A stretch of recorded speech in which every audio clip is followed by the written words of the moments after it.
Tonight on NAIT Newswatch. Edmonton faces public urination problems in high traffic areas. Anything, I don't think it's any different than a dark alley. LGBTQ citizens are pressing for more accepting seniors' homes. And that, which is what we wish for all the people as they get older. Churchill Square construction is causing headaches for Edmonton's festival season. And if the location is poorly selected, we probably would go down. Newswatch starts now. Good evening. The City of Edmonton has developed a plan for public washrooms in order to stop people from urinating in public downtown areas. With the Oilers making the playoffs, downtown will likely see an increase in foot traffic, making the solution more urgent. Our Kira Lyons has more downtown. Thanks, Brittany and Taylor. Although public urination tickets in the city have gone down, in the downtown area they have doubled since 2015. And with the Oilers making what most Edmontonians are hoping to be a long playoff run, the city has proposed a temporary solution for people needing to go in the downtown area. Many residents around Rogers Place and White Avenue often wake up to the smell of urine, as Rogers Place attendees, downtown patrons, and Edmonton's homeless use their properties and back alleys to relieve themselves, having very few alternatives. MKT is a restaurant located just off White Avenue, and with the decommissioned CN rail directly behind the restaurant, public urination is an ongoing issue. It does pose a problem, and the problems occur mostly in the summer months when there is a transient community around. So there's, obviously the concern with homelessness on White Avenue in the area, as well as, over-service or intoxicated patrons that are kind of wandering the streets late night. So public urination definitely does become a concern. Absolutely, we have a very large property here. Unfortunately, with really tight labor costs nowadays, we can't control kind of every area at all times. So it is a concern. It does happen quite a bit, unfortunately. Although public washrooms could solve the problem of smelly back alleys and yards, Edmontonians are concerned it could cause other issues, like attracting unwanted traffic while providing a public basic need. There are deterrents to prevent drug use and loitering, like adding blue lights that make it difficult to find veins and providing better monitoring and supervision. You really don't want people using it to sleep in or using it to shoot up in. A good design can overcome some of those issues, and if we had some monitoring, I think we could overcome a lot of the issues. And I really think there's an issue here of basic human dignity that we should offer to all citizens of Edmonton. What can I say? We all need to go. Although there is no projected cost yet, it is assumed it will fit within the city's budget. There's no specified actions to what will take place for the playoffs, but the conversation has gotten started about treating the downtown with respect and hopefully finding a more permanent solution. Back to you in the studio. Thank you, Kira. That's our Kira Lyons reporting from downtown. You're watching NAIT Newswatch. Many festivals in our city are being relocated in the summer of 2018 and will be looking for a new home. Taste of Edmonton, the Works Art and Design Festival, and the Street Performers are all seeking relocation for 2018 due to the renovations of Churchill Square. Selecting the new relocation for the festivals is not an easy task. Edmonton Events General Manager Paul Lucas spoke about the concerns of the festivals having to relocate. And if the location is poorly selected, we probably would go down in 2019. We would probably be non-existent because we're a non-profit, right? It takes 800 volunteers. They put in 9,000 hours for Taste of Edmonton. We support 13 charitable groups like Hope Mission, Elizabeth Fry, the YES program, iHuman. All those groups get money from us. City Council has allocated $372,000 to assist in relocation costs for the not-for-profit festival groups. A new Edmonton condo is reaching new heights. Construction began on the Encore building located downtown in the Ice District. It is set to be the tallest private residence in our city upon its completion in 2020. It will measure a total of 43 floors high when finished, beating the previous height holder, Pearl Tower, with just 36 floors. It's an all-glass tower. Gene Dove is actually the architect behind this building. Gene is really focused on light.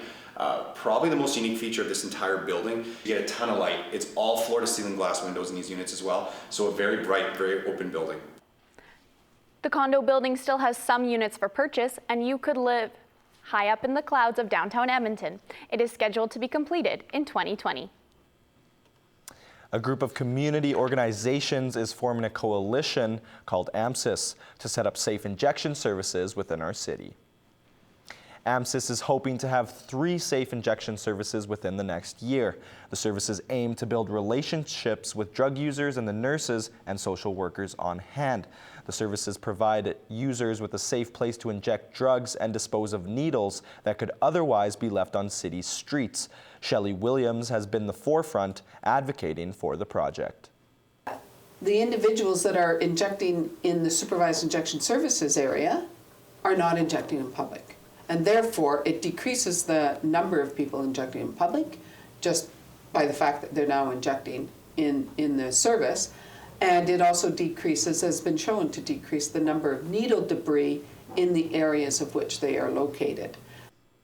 The project intends on creating 3 injection areas within existing services at the Boyle-Macaulay Health Centre, Boyle Street Community Services, and the George Spady Centre. The LGBTQ community has overcome many struggles for equality in our city, and they are now looking to develop an all-inclusive senior home. LGBTQ seniors in our city who have moved into seniors housing are seeking equality in regards to safe housing. Former City Councillor Michael Fair is on the forefront of the issue and is leading the way in working with City Council to ensure we have policies in place to protect all of our seniors. It is safe for them and it is welcoming, that they are welcomed, that they can be part of it and know that they can enjoy the later years of life with the other people that they will be living with in that situation, and that which is what we wish for all the people as they get older. A feasibility study is currently being done between the city and the seniors' homes. They are expecting to have a report back by February 2018. School zone signs are starting to go up at junior highs around the city. Edmonton is expanding its city school zones from elementary schools to also include junior high schools. Over the next few weeks, school zones are being put up around 22 junior highs around the city. The remaining 21 schools will have signs put up over the summer. Leroy Kenora, a teacher at St. Edmund's Junior High, believes the 30-kilometer-an-hour signs will help people reduce their speed and keep students much more safe. So understanding that the safety of the school and the students in and around that area is the single most important piece. And anybody who's driving within those parameters shouldn't have a concern, because obviously we all care about our streets and the safety of our children. All 43 Edmonton junior high schools will be a fully operational school zone by the start of the 2017-2018 school year. H.E. Barrio Junior High School held an online safety seminar this past Wednesday. Students, teachers, and the Edmonton Police Force filled H.E. Barrio's gym on Wednesday as the school held a seminar teaching students the importance of online safety. The assembly featured topics such as how to overcome the issues with unsafe online behavior and how to avoid misuse.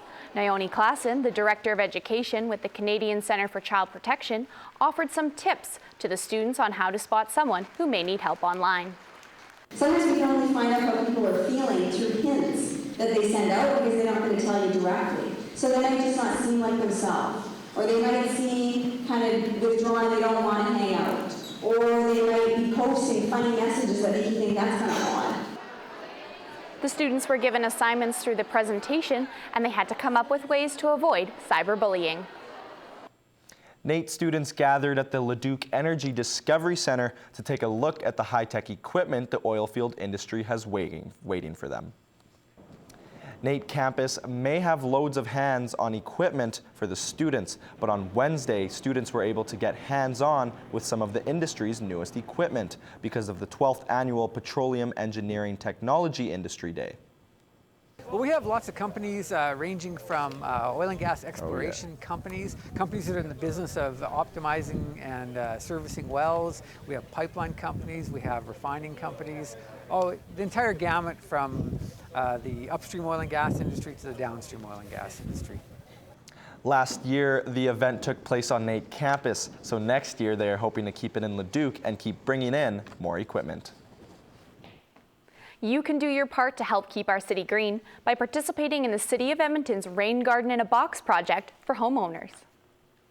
The Rain Garden is a landscaped area that collects, absorbs, and filters stormwater runoff from rooftops, driveways, patios, and other hard surfaces that don't allow water to soak in. The city created a commercial-sized rain garden pilot project in its Eastgate Yard facilities and is having wonderful success with managing their drainage. They are encouraging homeowners to build rain gardens on their property to benefit the environment and beautify their yards. This reduces the summer runoff going to the storm sewer, so it can reduce the stress to the sewer and can add an extra layer to protection for flooding to their property, and it also reduces the pollutants into the river. The city is providing workshops free of charge to interested homeowners on April 22nd. For more information on the program, including a how-to guide, where to register for the course, visit edmonton.ca. Coming up after the break, we get the details on the allergy season. Allergies affect many people, particularly in the spring. We'll show you why it happens. Irritate our nasal passages. So the sinuses swell up with fluid. This week in sports, we look at the World Championship of Curling, and we look at FC Edmonton, and I swing into parkour. This week was an absolutely gorgeous week. So this week, we're not going to be quite as nice. We're going to be staying in the +5, +10 range. But I have this and more coming up in the weather.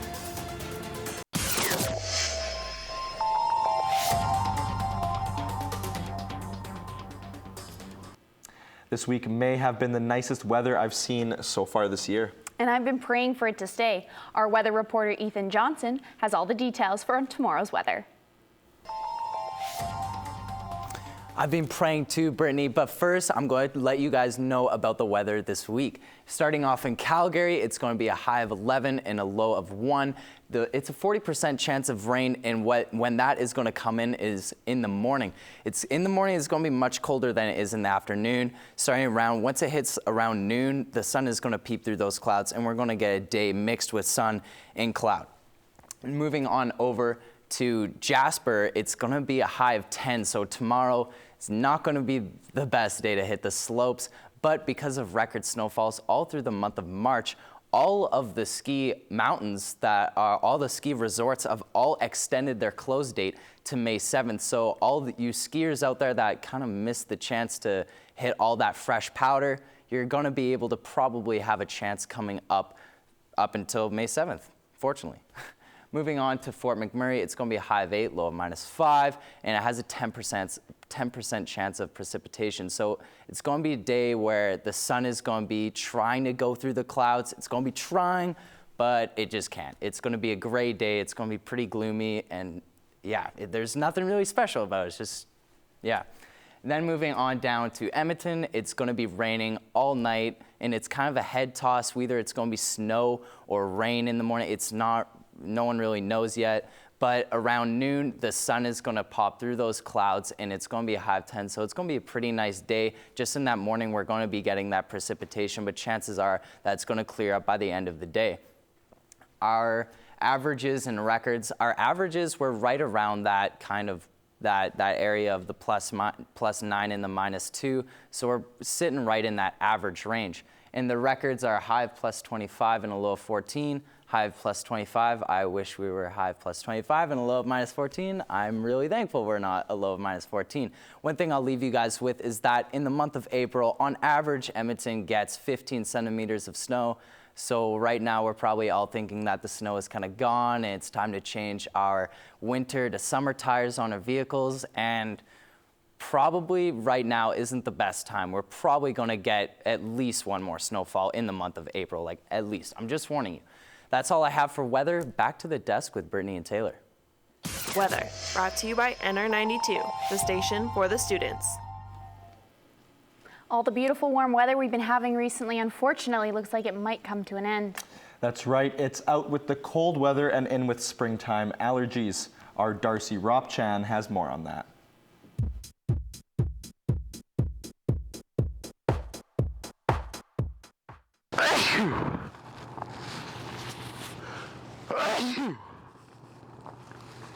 That sound means that spring is in the air. It should be a happy time for everyone as the days get warmer and longer, but for allergy sufferers everywhere, it's a battle of the sinuses.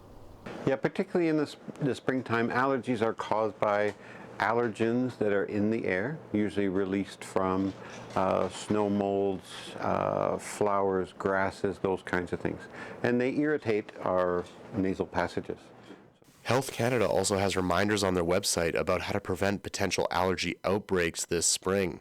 Tips include wearing a mask to avoid dust and animal droppings while doing spring cleaning in outside sheds, and avoiding areas with visible pollen. If you don't like taking pills to prevent allergies, McQueen says there are other, more natural ways to give your sinuses some relief. Using sinus rinses, that's a very common one, non-medicated type of rinse with saline, which just rinses out the allergens off of the sinuses so they don't react. Allergy season is going to be in full swing pretty soon, so you're going to want to stock up on that medication and nasal spray. For NAIT Newswatch, I'm Darcy Ropchan. FC Edmonton season is just getting started. Yeah, absolutely. And the World Curling Championships is underway here in Edmonton. Our Kyle Alexi Greekis has more on that. That's right, guys. The World Championship of Curling has been going on over the week, and FC Edmonton is just kicking off their season. The Men's World Championship of Curling has been going on over the last week at Northlands, and there's been a familiar face in NAIT that's been playing an important part in Team Canada's success throughout the tournaments. Jules Ochar is the coach for Team Canada and is also the coach for the NAIT curling team. As well, his passion for the game shows through to everyone he coaches. An awesome guy, and from our perspective, he's a level head. He loves curling, so he's here all the time watching the rocks. Gives us a ton of information, and for us, he's a valuable piece. And I know he coaches at NAIT too, and I've heard the same thing there. And he loves the game. He absolutely loves curling, and he's contributed a lot over the last 30, 40 years.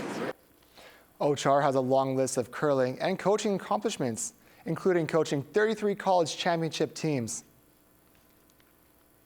FC Edmonton kicked off their season last weekend in Jacksonville and plays their home opener tonight against the Jacksonville Armada FC.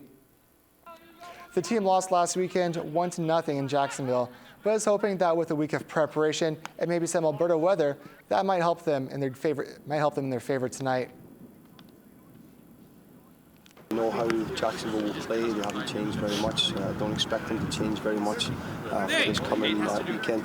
There wasn't much between the two teams last week. It was an error by us in the middle of the park, and we got punished for that. This weekend on Saturday, playing at night in front of the fans, I'm sure it'll be nice and cold, which will be good for us playing against Jacksonville.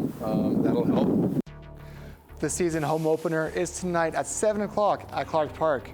Tickets are $20 and includes a free hot dog and fireworks after the match. The Southside Soccer Center has been full this week as the Mini World Cup is in full swing. Match on between Ireland and Albania. The match is very back and forth for most of the first half, until Ireland's John Broderick opens up scoring with a blast past the keeper, making it 1-0. Now Albania on the attack. However, Ireland gets the ball and clears it right away up the right side to Zachary Lindop, who puts it past the keeper, making it 3-0 with 2.5 minutes left in the first half. Shortly after that, Ireland gets a free kick near the corner, and Daniel Kent crosses it to 21, who blasts it past the keeper. Ireland goes on to win the match 7-0. The Mini World Cup finishes Wednesday night. The NHL playoffs start on Wednesday, and with all the buzz around the city, with the Oilers making the playoffs for the first time since 2006, we have to ask you, what do you think is going to happen to the Oilers? So we posted a poll on Twitter. The poll asked, how far will the Oilers make it in the playoffs? Well, the people voted, and they said 27% They said 27% of the voters said they don't make it past the first round. 7% said they don't make it past the second round. An astounding 53% of voters said they make it to the conference final. And only 13% said they make it to the Stanley Cup final. You can start watching the NHL playoffs Wednesday night. For this week in my End Zone Challenge, I challenged myself to get from point A to point B in the most efficient way possible, which is also known as parkour.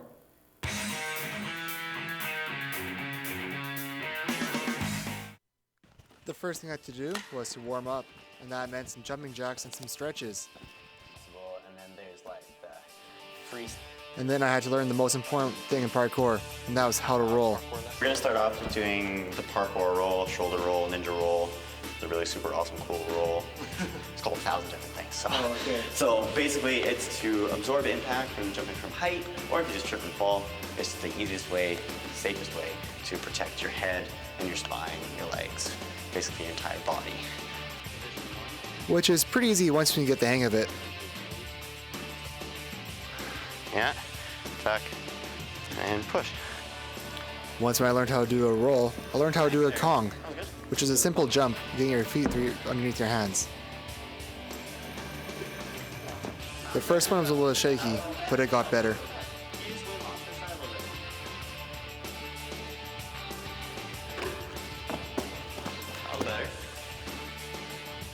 I learned how to swing from a bar, and after my failed attempt, So on the I finally got the hang of things. I ran through an obstacle course. There you go.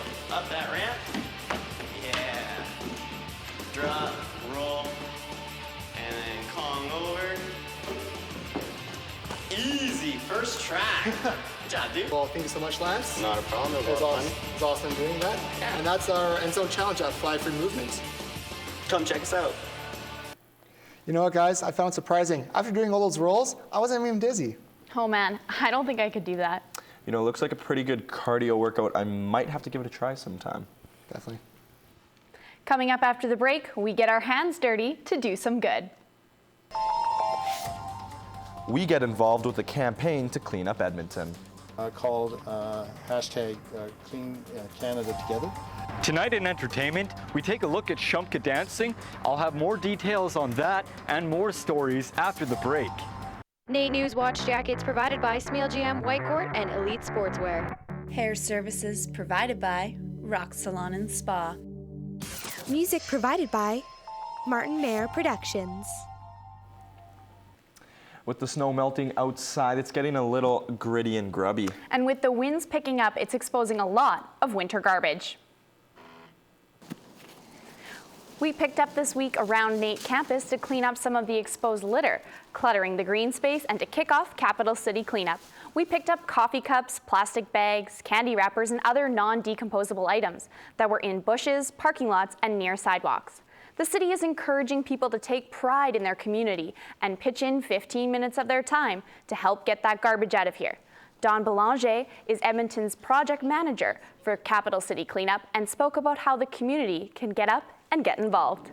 We're really encouraging people to do not just the cleanup with 15 to Clean, but also get involved in a new initiative that we're working with 9 other municipalities from coast to coast across Canada called hashtag Clean Canada Together. Since the litter audit of 2009, the city has decreased its total spring litter. So get out there, Edmonton, and pick up some garbage with family and friends. And you may just have as much fun as we did. I really want to get out and do something this weekend, but I'm not sure what to do. Well, Austin Patrick has a few ideas. Let's toss it over to him.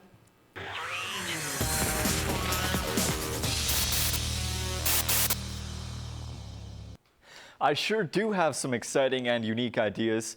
Starting off, there's a breathtaking performance happening at the Jubilee Auditorium this weekend. Ukrainian Shumka dancers are performing there, and the dance has over 57 years of performance history. Shumka means whirlwind, which is a powerful display of artistry, energy, and passion. While they do maintain the respect for their heritage, they also keep the experience in a Canadian, current artistic context. So it's important for us to, share that pride of our culture, of our homeland, to keep it alive, but to also give it that Canadian flair. Tickets range from $25 to $60. For more information, visit shumka.ca, bandura.org, and ticketmaster.ca. Peter and the Starcatcher takes the stage in this play for all ages. Stand aside! I'll do it myself, or I'm not! The 5 Tony Award-winning play sets sail to an outstanding performance. Peter and the Starcatcher is about a young orphan that travels abroad from England to Neverland, who ends up becoming a future beloved character, Peter Pan. Cast member Farron Timoteo says he hopes the thing that the viewers of all ages takes away from the performance is the power and thrill of imagination. I think it's really rare that a story this engaging and beautiful and fun and funny comes along. So I think people of all ages really need to get out and share it together. It's pretty exciting. The play is being performed at the Citadel Theatre until April 23rd. If you're looking to start an art collection but lack the funds, the Alberta Art Gallery may have some options for you. The Art Gallery has provided people with rental and purchasable art for over 60 years, where you can select from usually around 3,000 works of art by over 150 Alberta artists. From a variety of sculptures and paintings to choose from, rental fees can start as low as $9 a month. On average, the cost can sit between $50 to $100 a month. Head of Enterprise and Engagement, Jeanette Hubka, says it's a great way to test it out for a couple of months and see if you would like it in your home. It's also, not just about having the art in your home, it's about supporting your artists in your community as well, supporting those Canadian artists, those Alberta artists. To learn more about the pieces available, visit youraga.ca/art rental. 100 years ago, on April 9th, Canada was victorious at Vimy Ridge. This weekend, we gather for the anniversary. Go to Churchill Square on Sunday, where we will commemorate and celebrate the victory. Speak with World War I interpreters and experience a walk through the battle map of Vimy laid over top of the city of Edmonton. The 4 Canadian divisions fought for the first time together, and they overtook the ridge, which had previously been unsuccessful in attempts by French and British forces. Be sure to participate in writing a wish for the next 100 years on a maple leaf and place it on the Vimy wish tree. For more information, visit vimy100yeg.ca. That's all I have for entertainment for you tonight. Stay classy, Edmonton. This has been another edition of NAIT Newswatch. Thank you for watching. Have a great night.